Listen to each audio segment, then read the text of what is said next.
dag og hlakka til að heyra hvað þú hefur að segja því ég er hér til að læra af þér. Já.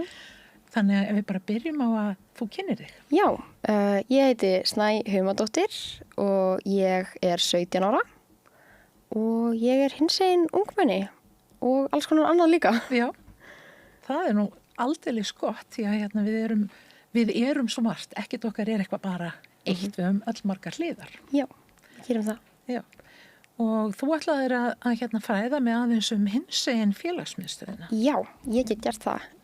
Hinsegin félagsmiðstöðin er félagsmiðstöð fyrir krakka á aldrinum 13 til 16 ára og er alltaf á þriðjudögum í spennistöðinni við Austurbæjarskóla og er líka með klúbbastarf á fimmtudögum frá 5 til 7. Áhugavert. Þannig að það eru 2 dagar vikunar núna komið í gegn. Frábært. Sem er mjög gott og mikilvægt og þetta er bara eitthvað mikilvægasta starf held ég bara í borginni og á landsvísu fyrir hinsegin krakka. Af því að það er svo mikilvægt að eiga vettvang þar sem maður er ekki frávik heldur bara venjulegt. Þú veist, það er venjulegt að vera hinsegin og það er ekki eitthvað sem þarf eitthvað svona að ræða sérstaklega. Þannig að þá upplifir kannski að þú sért svona meðaljafningja. Já, maður er meðaljafningja og það er náttúrulega og þú veist, og getur tengst fólki sem er eins og maður sjálfur, sko. Ja. Og eru einhver svona takmörk fyrir hverja nákvæmlega er félagsmiðstöð? Bara hinsegin krakka, þú veist, eða alla. Já, þannig að þú veist, það eru aldurspilið er? Aldurspilið er 13 til 16 ára, okay. En það er líka yngri krakkastarf og eldri krakkastarf sem samtökin eru með. Frábært. 78 sem sagt. Já. Og er þetta bara fyrir Reykvíkinga eða er þetta fyrir? Þetta er fyrir alla. Þetta er fyrir alla. Og ég hef einmitt heyrt að fólk komi víða að fullt af fólki, fullt af krökkum úr alls konar sveitafélögum, bara Akranesi, Seltjarnarnesi, Hafnarfirði, bara allstaðarar. Og þetta er, og sko, þegar þetta var ekki kannski orðið eins vinsælt að vera með hinsegin starf, að það var þetta alveg bara strætó í klukkutíma og koma og vera í 2,5 og strætó klukkutíma tilbaka eða eitthvað. En það er þess virði? Það er þess virði, það er alltaf þess virði. Já, gott. Og hvað myndið þú segja væri svona það sem þú tengir mest við í starfinu? Starfsfólkið. Ég held að ég hafi nýtt með starfsfólkið mest að geta talað við fullorðið hinsegin fólk og átt fyrirmyndir og fólk sem hægt er að spegla sig í. En líka bara hitta krakka á mínum aldri sem kannski þekkja það sem ég þekki að því það er eitthvað svona hinsegin tengt eða þú veist hlusta á sem er tónlist og maður sjálfur eða lesa það sama á maður eða vita eitthvað svona hei, veist þú einhverja bók lesbíur, veist þú einhverja hommabók sem ég get náð í, ó já, ég veit þessa. Eitthvað svona að deila þekkingu og eitthvað svona til þess að okkur líði kannski meira eins og við eigum pláss. Frábært. Eitthvað svona til þess að hjálpa okkur að standa saman og vera bara til einhvern veginn, að það einhvern veginn fleytir manni svo mikið áfram að vita að maður er ekki einn í einhverju. Þannig að þarna hafið þið rými til þess að vera þið sjálf og jafningjafræðsla eldra fólk á staðnum til þess að koma inn með smá reynslu. Þannig að og þú veist, þetta er svo mikið öryggi að eiga þennan stað og að vita að ef að ég lendi í einhverju, ekki bara tengt ég að vera hinsegin, að þá get ég leita til fólk sem að þekki mig vel og getur hort á þetta með svona öllum gleraugunum, ekki bara eitthvað svona, já ok, þarna er unglingstelpa sem lendi í einhverju. Þú veist, þarna er svona alls konar sem að þau geta kannski hort á líka og unnið út frá sem hjálpar rosa. En finnst þér þú annars mæta miklum fordómum út í samfélaginu? Sko, ekki ég endilega. Að ég hef einhvern veginn komist smá hjá því eða ég einhvern veginn hef verið rosa heppin, sko. En ekki, náttúrulega, maður sleppur aldrei alveg undan fordómum. En jú, krakkar, sérstaklega grunnskóla núna, eru alveg að verða fyrir þessu bakslægi, sko. Og það er ennþá verið að gelta á fólk í strætó og sem að var rosa mikið fyrir 2 árum að þá voru krakkar sem voru kannski ekki hinsegin að gelta á svona sýnilega hinsegin krakka, sýnilega hinsegin að það kannski ekki eitthvað svona alltaf en maður með blátt hár eða klæddi sig öðruvísi eða eitthvað, þá varð maður meira fyrir þessu þannig að maður einhvern veginn reyndi að passa sig að vera minna sýnilega hinsegin á þessu tímabili en það ennþá alveg eitthvað að koma fyrir sko. Þú veist, upplifir þetta sem hérna svona eitthvað barnaskap eða kjánaskap hjá þeim eða bara markvist verið að targeta eða upplifir þetta sem skotmark þessa hóps þegar það maður alveg skotmark sko, en ég veit ekki hvort að þessi hópur fatti hvað þetta hefur raunverulega mikil áhrif. En þetta klárlega alveg eitthvað, þú veist, þau vita alveg hvað þau eru að gera sko. Að gjalta á fólk óþægilegt og það leiðilegt og það ógnandi aðalega. Ég held að það sé, þú veist, ég held að það sé málið og þetta svona, við vorum að ræða daginn ungmennar á samtakana 78 þessast líka til. Já.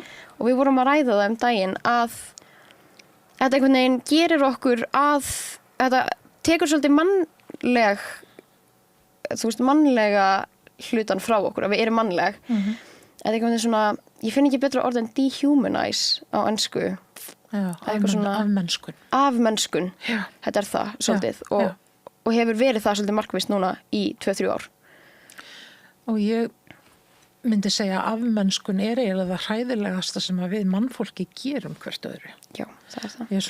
Ég spurði á þess að því að þú veist, það einhvern veginn pínu afsakanlegra ef maður heldur að þetta sé barnaskapur en ef það verið að gera þetta viljandi til þess að afmennska einhvern, að þá það svolítið stórt og það eitthvað sem við þurfum virkilega að berjast gegn. Já, við þurfum að gera það sko. Og líka bara með því að tala við hinsegin krakka eins og þið að gera og hlusta á okkur og þá held ég að við getum alveg gert það sko. Já. En bara aðeins að ég held að þetta sé alveg eitthvað sem við þurfum sem samfélag að skoða sko. Já, ég sammála því. Og sem samfélag þá þurfa þeir sem sko eru í miðjum hópnum svolítið að rýma til fyrir öðrum og gefa öllum pláss. Já. Þannig að það sé ekki jaðarsetning og einhverjum ítti hliðar. Já. Eitthvað sem þér dettur í huga gæti verið mótvægi við bakslag? Hinsegin fræðsla náttúrulega. Þú veist, fræðsla frá samtökunum að kennarar séu bara sýnilegir. Já. Bara með regnbogafána á borðinu sínu. Mikið tekið sko. Og að ræða þetta bara. Já. Af því að við vitum bara að það hjálpar. Já. Og líka bara að þekkja hinsegin fólk, að vita af hinsegin fólki og vera sýnileg líka við hinsegin fólk sem að getum það. Held ég að hjálpa líka, ekki það að sé eitthvað á okkur að fræða alla í kringum okkur. En ef að maður hefur tök á því að þá það líka eitthvað svona sem að við getum gert sko. Annars bara að ræða við hinsegin fólk, hinsegin fólk, náttúrulega fallega alltaf og bara svona kynnast þessu betur sko og kannski gefa fólki tækifæri til þess að kynnast þessu, til þess að síðan kannski skilja betur af því að fáfræði líka oft bara eitthvað sem að, þú veist, eru fordómar, að enda einhvern veginn sem fordómar. Fáfræði veldur fordómum, þannig að með því að fræða fólk að þá getum við vonandi útrýmt fordómum. Já, með því að fræða þá getum við útrýmt fordómum. Og það, ég held að það sé okkar besta gegn þessu sko. Já, líka sína að þið eru bara venjulegt fólk með sömu vonir, væntingar, drauma og þrár og allir aðrir. Já, alveg sko. Það skiptir máli. Mér langar alveg eins í bílprófu öllum öðrum úlingum sko, eitthvað. Já. Þú veist, bara svona. Akkurat. Þannig að þessi félagsmiðstöð, hún lífsnauðsynleg? Hún lífsnauðsynleg, algjörlega. Og hún það fyrir alla aldurshópa, myndi ég segja sko. Já. Og bara frá, það 10-12 ára starf fyrir þá krakkar sem eru búin að fatta þetta. Af því að það gerist alveg svona snemma. Ég fattaði þetta þegar ég var 11 ára eða eitthvað. Já. Og hefði þurft starf þá líka til þess að geta fengið bara að prófa mig áfram. En þetta lífsnauðsynlegt og hinsegin krakkar eru í meiri hættu á einangrun og svona út af þessum fordómum. Ja. Og ég held að, þú veist, að við sjáum öll að við lítum á þetta bara venjulega að þetta ógeðslega mikilvægt. Og þarna fáum við bara eitthvað að vera til. Ja. Án þess að þurfa að útskýra tilvist okkar. Og það rosalegt áreiti að vera hinsegin í grunnskóla og menntaskóla. Og ég held að þarna sé svona smá staður þar sem maður fær bara pásu frá því og fær bara að koma og vera. Fær að vera þú sjálf. Já. Og finna þú skiptir máli. Og finna maður skiptir máli. Ja. Og ég held að það sé eitthvað svona sem að allar manneskjur hafa þörf á, ekki bara hinsegin fólk. Ja. En þarna fáum við stað til þess að finna það sérstaklega. hann starfsfólk sem að þekkir hinsegin starf og þekkir líka bara til alls konar annars að þú veist, ef það er erfitt heima eða ef manni líður illa eða eitthvað, þá er Hrefna, forstöðukonan, að hún er ógeðslega klár í öllu þessu. Hún er bara einhver besta kona sem ég þekki í alvörunni. Og hún hefur bara eitthvað gripið svo marga krakka og er alltaf til í að taka slægin, hvort sem það er í skólanum eða við foreldra eða við skólastjóra eða félagsmiðstöðuna manns eða, þú veist, hún bara hringir öll þessi símtöl, sendir alla tölvupóstana til þess að manni líði vel. Og þú veist, hún er meira þess að það góð og hún greip mig þegar ég fekk krabbamein og var bara eitthvað, leiði mér að koma og hitti mig og tala við mig og spjalla við mig og tala við foreldra mína til þess að hjálpa þeim líka að, þú veist, halda mér inn í starfi og eitthvað. Já, svona starfsfólk er alveg ómetanlegt. Hún er, þú veist, og þau öll eru ómetanleg. Gott að heyra. Já, þau eru það. En hvað séru, þú fékkst krabbamein? Í hægri handlegg. Já. Og þetta er gerfihendi. Ok. Ég get mér þess að sýndir hana. Hún er svona. Já. Ég er búin að setja hana armband með þetta. Já. Og já, fékk krabbamein sem sagt í hægri handlegg í ágúst greindist ég 2024 og misti þarna í nóvember 2024 hendina frá öxl. Já. Og er núna bara eitthvað með gerfihendi og venjulegur rúlingur. Já. Eða eins venjulegur ég verð, ég er kannski ekki alveg venjulegur rúlingur aldrei, en svona eins venjulegur maður verður, sko. Já. Er maður ekki alltaf venjulegur ef maður er maður sjálfur? Jú, ég held það. Þetta er geggjur setning. Það er það sem manni finnst venjulegt í sínu hverstegi. Já, ég held það. Já. Og ég held að mælikvarðin minna venjulegt sé mjög brenglaður, þannig að ég veit ekki alveg hvað venjulegt er. En kannski bara eitthvað úlingur sem fer í skólan og fer síðan bara eitthvað og hangir með vinnu sínum í sundi eða eitthvað. Já.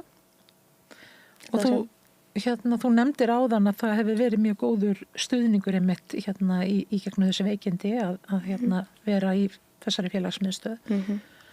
Þannig að er eitthvað sem þú vilt nefna? Líka, þú veist, maður einhvern veginn að ég kom hann inn í umhverfi, þú veist, upp á spítala þar sem að enginn er eitthvað pælið að maður sé hinsegin, en það einhvern veginn, þú veist, það er alltaf, að maður er alltaf hinsegin þótt maður sé einhvers staðar annars staðar. Og það er alltaf gott að hafa stuðning og vita á því að það sé einhver sem að skilur mann eitthvað í skrýtnum aðstæðum líka. Að þú veist, að það að vera hinsegin einhvern veginn snertir mann alls þar, sko, og kemur alltaf við, sko. En, og að eiga þetta fólk, kallar þessi nice guys, ég finnst það mjög fyndið, að þú veist, að þarna voru nokkri starfsmenn úr hinsegin félagsmiðstöðinni og félagsmiðstöðinni minni, sem að bara eitthvað svona koma og hitta mig, spjalluðu við mig, af því það er bara eitthvað mikilvægasta sem maður á að tala við fólk. Já. Þannig að þú hafðir stuðning í gegnum ferlið. Já. Ekki bara inn á félagsmiðstöðinu heldur stuttuðu þig. Já. Og gera það ennþá. Já, frábært að heyra. Já. Og hvað stefnir þú á að gera svo í lífinu? Þetta er rosalega spurning. Ég veit það ekki alveg. Nei. Kannski fjölmiðla, kannski held ég áfram í eðlisfræði af því mér finnst það ógeðslega skemmtilegt. Kannski fer ég í leiklist. Ég hef gaman af öllu, sko. Já. Og mjög mikið eitthvað svona sem að hefur áhrif á fólk. Eða svona kemur við fólk, þetta var flott setning. En þú veist, við kemur fólki og við kemur einhvern veginn í samfélaginu, sko. Já. Þannig að heimurinn er bara opinn og liggur fyrir fótum þér og við höfum öruglega eftir að sjá eitthvað til þín í framtíðinni. Já, ég held það, sko. Ég er rosa mikið í félagsstarfi. Ég held að við sjáum alveg eitthvað meira af mér. Ég ætla að halda áfram að gera eitthvað, sko. Já. En hvað séu af hverju myndir þú segja að félagsmiðstöðvar séu mikilvægar fyrir ykkur? Það eru svo mikilvægar út af svo mörgu.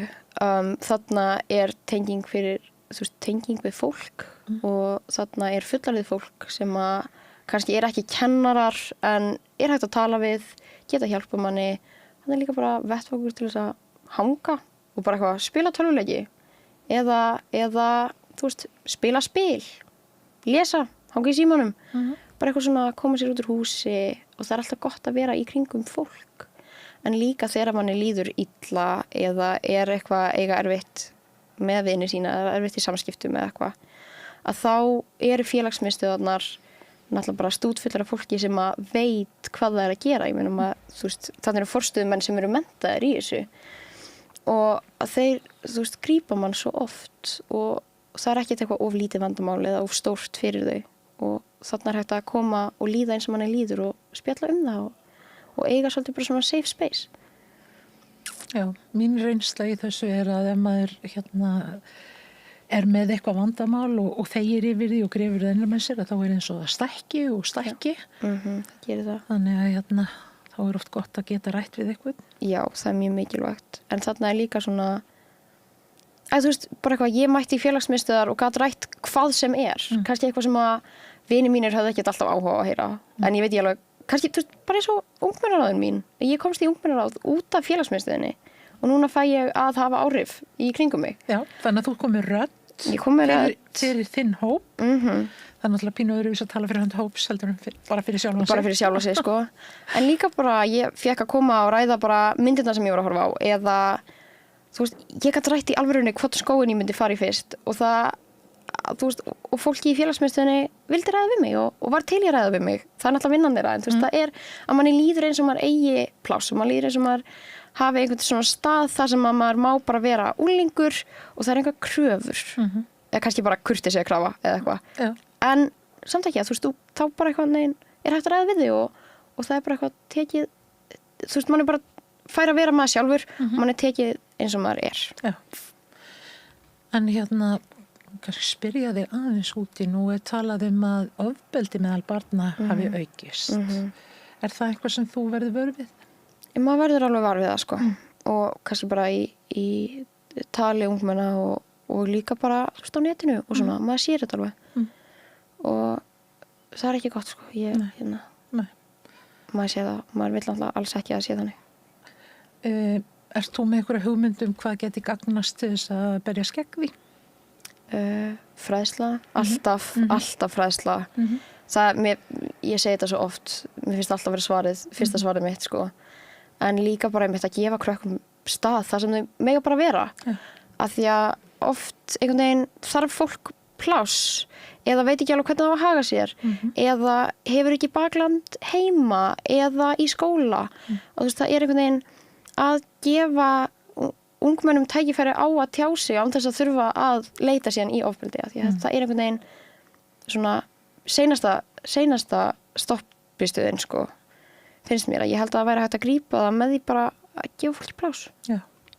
Öllum plás. Eitt af því sem kom mér óvart þegar ég var að skoða þessi mál nánar og fannst svolítið sláandi var að þegar það var komið ljós að það var erfitt fyrir börn sem komu frá heimilum þar sem að ríktu miklu fordómar. Að þau börn væru líklegri til að beita ofbeldi. Er það eitthvað sem að þú... Já, ég held það. Ég held að þú veist, þarna hefur kannski, þannig heima hjá þér heyrir svo mikið eitthvað svona fordómar og andúð og þú veist, ég meina, hvað veitum við nema að sé ofbeldi heima, skilurðu? Og því fylgir náttúrulega bara eitthvað svona þörf til þess að fá að tjá sig, en það er bara ekkert annað sem að getur leitað í kannski en ofbeldi. Ég held að það sé kannski, ekki það, ég viti þetta náttúrulega alveg, sko, ég á gott bakland heima. Það er bara gott að fá þína sín á þetta. En ég held að þú veist, leið og maður finnur að það er kannski ekki allt rétt heima hjá sér, að maður hefur ekki kannski rödd heima hjá sér, að þá, og kannski ekki heldur í skólanum, ef maður er eitthvað, þú veist, að vera kannski með fordóma þar, að þá verða krakkarnir oft eitthvað svona reiðir við mann líka, held ég. Og ég held að þetta sé svona leið og þú finnur að þú ert einhvern veginn einangraður í einhverju einu, að þá, þú veist, er þetta eitthvað svona, ekki auðveld leið til þess að leysa málin, en kannski eina leiðin sem þú þekkir. Já, það er rétt. Maður þarf að þekkja fleiri leiðir til þess að geta gripið til þeirra, fleiri tól og tæki í verkfærakistuna. Já. Ég held að verkfærakistan kannski sé bara ekki eins góð á þessum heimilum, sko. Nei, ég held að það sé mikið rétt í þér. En eitt í viðbútt sem langar að spyrja aðeins að því nú er við erum með fleiri persónufornöfn í dag heldur en voru áður. Já. Og það er kannski erfiðara fyrir þá sem að ekki hafa eitthvað nákominn sem notar önnu persónufornöfn að læra þetta. Hvernig finnst þér fólki ganga almennt að nota hán og bur og hán og ég held að sko fólki gangi almennt vel ef það er að reyna. Já. Ég held að það sé það eina sem að við sem samfélag getum gert er bara eitthvað að prófa okkur áfram og að reyna. Já. Að prófa okkur áfram, sko. Ég held að fólki gangi almennt almennt séð vel Já, gott. ef það er tilbúið að koma til móts við okkur kynsegin fólk. Já. Nú er ég miðaldra kona og vil virkilega reyna, vil virkilega læra þetta og en verður stundum á, þannig að en ég er að reyna og ég velti oft fyrir mér sko einmitt, fólk í mínum aldurshópi og ég vil eldra. Er það erfiðara í þessu?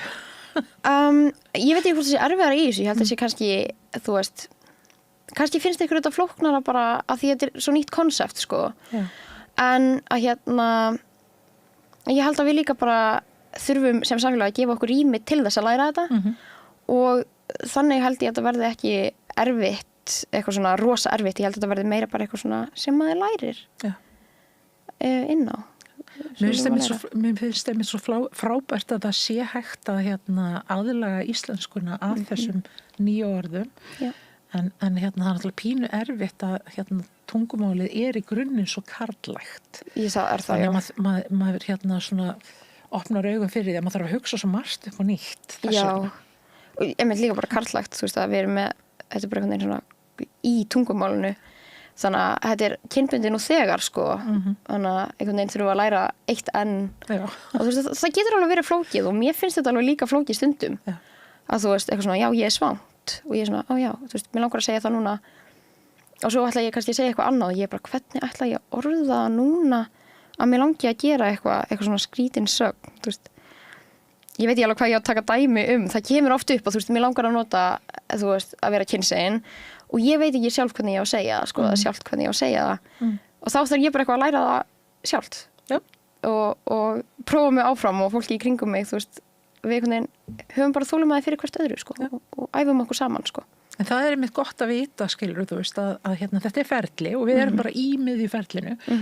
Og þá verður okkur á? Þá verður okkur ástundum. En ef við erum, þú veist, að vilja gera það, þá er það ekkert mál, sko. Ég held að það sé bara frábær loka orð. Ef við erum öll að vilja gera það, þá er þetta ekkert mál. Já. Og það er einmitt máli. Við viljum læra. Flest okkar. Já.